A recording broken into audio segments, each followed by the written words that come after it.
اس خالق و مکان کا لاکھ لاکھ شکر ہے جس نے بندوں کو دوسری مخلوق پر فضیلت عطا فرمائی۔ اس کی ذات کا شکر جس نے فہم و فراست، بصیرت و ادراک کی نعمتوں سے نوازا۔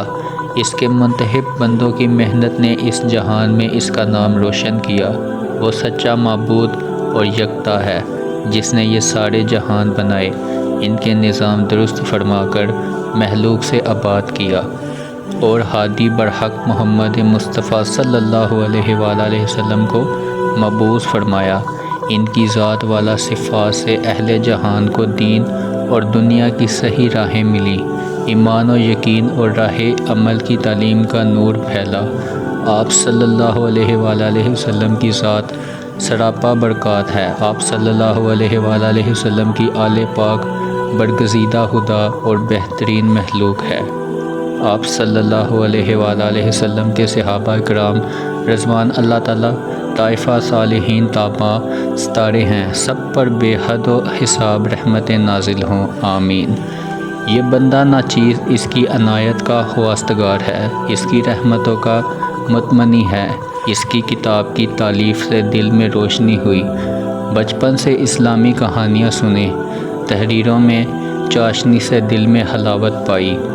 اس نے حشنودی اور دوسروں کی رہبری کی سوچ کا جذبہ ابھرا، اسے دنیا اور دین کے لیے کارآمد تسلیم کیا۔ حضرت علی المرتضیٰ رضی اللہ تعالیٰ عنہ کی ذات سے محبت اور عقیدت نے یہ راہ دکھائی اور ہر شنید کو دل میں جگہ دی، ہر تحریر کو سمیٹا۔ ہر وہ کتاب جو جواہر پاڑوں والی ملی، سبھی سے ہوشہ چینی کی۔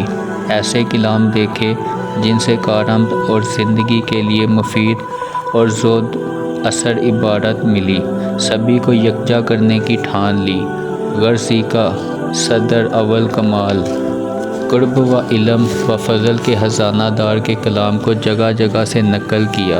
یہ عبارت مشعول راہ ہیں۔ یہ حضرت علی رضی اللہ تعالیٰ عنہ کے جملہ و کلام بیان کا ایک جزو ہے۔ یہ فقرات، ارشادات، رموز حیات پر حکومت اور اعلی قدر بیانات، بیماروں کے لیے شفا، اہل عقل کے لیے رہبر، ناقصوں کو پیر کامل کاملہ کے لیے ملجا و موا ہیں۔ ان کا متن تو عربی ہے، جسے ان کی ماہیت خاصیت کا علم حاصل کرنا مقصود ہے، وہ عربی کلمات کو کتب میں دیکھیں، پھر اسے حضرت علی رضی اللہ تعالیٰ عنہ کے علم اور مقام کا کچھ علم ہوگا۔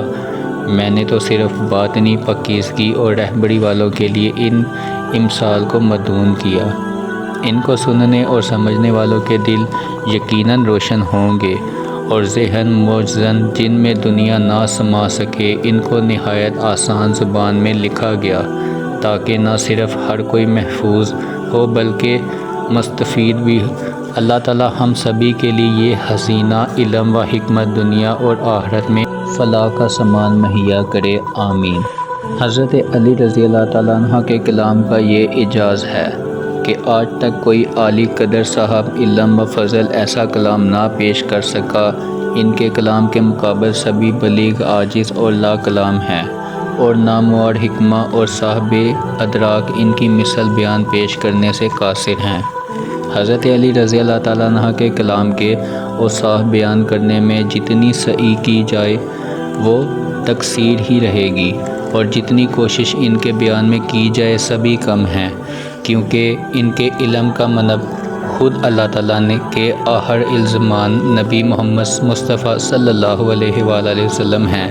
یہ بیان ہر زمانہ میں ائمہ کرام نے نقل کیا کہ میرے سینے میں علم کا ایک خزانہ ہے۔ اگر وہ سارا کلام دنیا میں آ جاتا تو اس کی نقل کو بھی کہ مقصد و منشائے اصلی سامنے رہے، اور اصل ارشادات کی حقیقت بیانی، بلاغت و فصاحت لصافی میں فرق نہ آئے۔ یقیناً آپ کا کلام حکیمانہ اور عارفانہ ہے، اس کا ہر جملہ رشید و ہدایت کا خزینہ، اس سے متمتع ہونا آخرت سنوارنا ہے جو ضروری عمل ہے۔ اگر وہ بیان و کلام کے ترجمہ میں اسے مد نظر رکھے تو بلا شبہ وہ حدیث نقل بالمعنی کا سا درجہ لیے رہے گا۔ حضرت علی رضی اللہ تعالیٰ عنہ کا کلام پاکیزہ اصول حیات کی مانند ہے، اور آپ کا کلام بالمعنی ارشادات اسوہ حسنہ کا اتباع ہے۔ اس کلام کے اوصاف جتنے بھی بیان کیے جائیں وہ اصل کا عکس ہوں گے، نہ کہ روپ۔ یہ کلام و بیان فعل بدیہہ ہے جس کا اعتراف صحابہ کرام رضوان اللہ، ائمہ کرام و اکابرین رحمۃ اللہ علیہم اجمعین نے سبھی دور میں کیا، اور اسے سن کر گردنیں خم کر دیں۔ اللہ تعالیٰ سے دعا ہے کہ وہ اسے شرف قبولیت بخشے اور تمام قارئین کے لیے اخروی سعادت و فلاح کا سامان بنے۔ جزاک اللہ۔